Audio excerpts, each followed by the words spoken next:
नमस्कार दोस्तों, स्वागत है आप सभी का सुपर कोचिंग जुडिशरी में। तो फ्रेंड्स, जैसा कि हम सब जानते हैं AIB-19 एग्जामिनेशन आने वाला है जो कि नवंबर में शेड्यूल्ड है और इस एग्जामिनेशन से रिलेटेड कुछ डिस्क्रिपेंसीज थी, जैसे कि जो फाइनल सेमेस्टर स्टूडेंट्स हैं या वो स्टूडेंट्स जिन्होंने अभी एग्जामिनेशन पास कर लिया है बट किन्हीं कारणों की वजह से उनका एनरोलमेंट नहीं हो पाया है before the state bar council, तो उन बच्चों को क्या इस AIBE एग्जामिनेशन के अंदर मौका मिलेगा परीक्षा देने का या नहीं, क्या वो फॉर्म भर सकते हैं। तो इसी से रिलेटेड एक रिट फाइल थे सुप्रीम कोर्ट के अंदर and pursuant to the judgment of that of the honourable Supreme Court, अभी आज AIB ने एक नोटिस एक सर्कुलर जारी किया है, जिस नोटिस के अकॉर्डिंगली AIB का कहना है कि भाई ये 4 कैटेगरी ऑफ लोग हैं या कैंडिडेट्स हैं जिनको हम परमिट कर रहे हैं इस एग्जामिनेशन में बैठने के लिए, लेकिन 6 महीनों के अंदर उनको अपना एनरोलमेंट करना है। एनरोलमेंट करने के बाद ही उनको properly certificate of practice issue किया जा सकता है। तो क्या है नोटिफिकेशन, क्या है बातें, आइए जानते हैं इस नोटिफिकेशन को पढ़ करके। तो फ्रेंड्स, अगर बात की जाए सिंपल शब्दों में, जस्ट अ सेकेंड गाइज, सो आप देख रहे हैं मेरे पीछे ये नोटिफिकेशन है आज की तारीख का, यानी 23 सितंबर का। और आज हम अगर इसको देखें तो ये कहता है, dear candidates, in the light of recent direction issued by honourable Supreme Court, candidates who do not possess enrollment certificates as well as those who currently in their final semesters of a 3-year or 5-year integrated LLB degree course with no backlogs from previous semesters are now allowed to appear for the upcoming AIBE examination। तो इस notice के accordingly पहली बात तो वो बच्चे जो final semester में हैं और वो लोग जिन्होंने अभी तक रजिस्ट्रेशन नहीं कराया है बिफोर द बार काउंसिल, और वो बच्चे जो फाइनल सेमेस्टर में हैं जिनकी कोई बैकलॉग नहीं है प्रीवियस, यानी कि 8 सेमेस्टर में, 7 सेमेस्टर में, 8th या फिर 6 या फिर ऐसे किसी सेमेस्टर में कोई बैक नहीं है, क्योंकि वो बच्चे अब बैक एग्जामिनेशन अपना दे पाएंगे नेक्स्ट सेमेस्टर में या नेक्स्ट ईयर में। तो ऐसे बच्चों के लिए डिग्री उनकी ऑब्वियसली 1 साल डिलेड होगी या 6 महीने डिलेड होगी, तो उन बच्चों को हटा दिया गया है।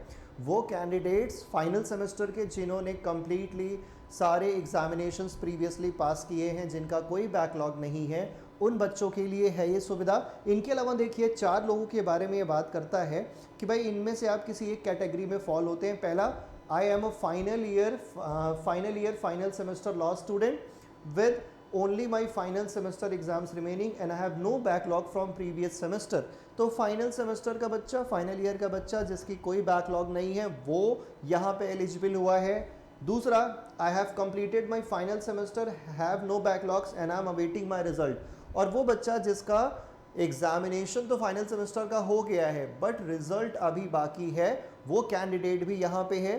तीसरा, वो candidate, I am a law graduate who has not yet enrolled with state bar council, I have not obtain my LLB degree.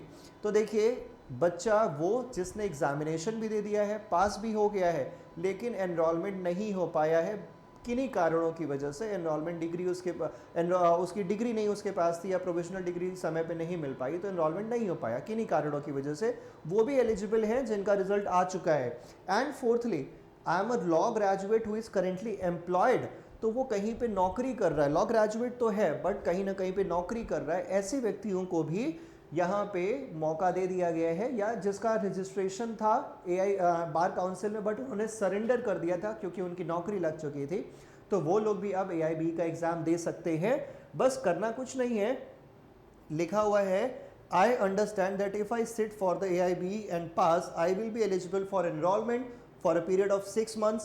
I further understand that after this 6 months period, I will be required to appear for the AIB and if I wish to continue practice law, I shall also undertake।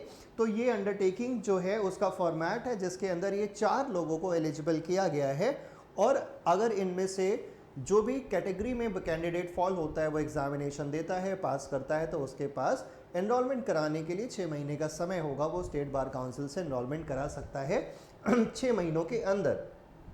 तो ये 6 महीने में ही देखिए I will be eligible for enrolment for a period of 6 months. इसका मतलब यही है कि आप 6 महीने का आपको समय मिलेगा, इस दौरान आपको एनरोलमेंट करा लेना है, उसके बाद आपको सर्टिफिकेट ऑफ प्रैक्टिस मिलेगा। अदरवाइज आपको दोबारा से AIBE के लिए अपीयर होना पड़ेगा। तो ये जो आपको AIBE का सुविधा है ये 6 महीने के लिए है पास होने के बाद, उसके बाद आपको नया फिर देना पड़ेगा इन केस आप एनरोलमेंट नहीं करा पाते हैं। तो दोस्तों ये जो लेटेस्ट इन्फॉर्मेशन थी यही आज मैं आपके साथ शेयर करने के लिए आया था। प्लस एक बात और आप लोगों को बता दी जाए बहुत ब्रीफली, बहुत शॉर्टली, कि सिलेबस अगर अपडेटेड आपने देखा होगा तो इसके अंदर BNS, BNSS और BSA भी है पुराने क्रिमिनल लॉस के साथ। तो ऐसे में आप दोनों ही लॉस के ऊपर अपनी आप कह सकते हैं कि तैयारी कर करके जाएं, बेयर एक्ट्स लेकर के जाएं। सवाल जो आएंगे हालांकि इससे बहुत बेसिक होंगे, बट स्टिल हमें ये करना ज़रूरी है कि एटलीस्ट इंडेक्स का पता हो हमें, और हमें ये पता हो कि अगर पर्टिकुलर एक सवाल आ रहा है तो वो कौन से पोर्शन से है। कंपैरेटिव स्टडी हमें दोनों की पता होनी चाहिए। तो दोस्तों अभी के इस वीडियो में बस इतना ही, मिलते हैं हम अगले वीडियो में ऐसे ही कुछ इन्फॉर्मेशन के साथ। Thank you so much.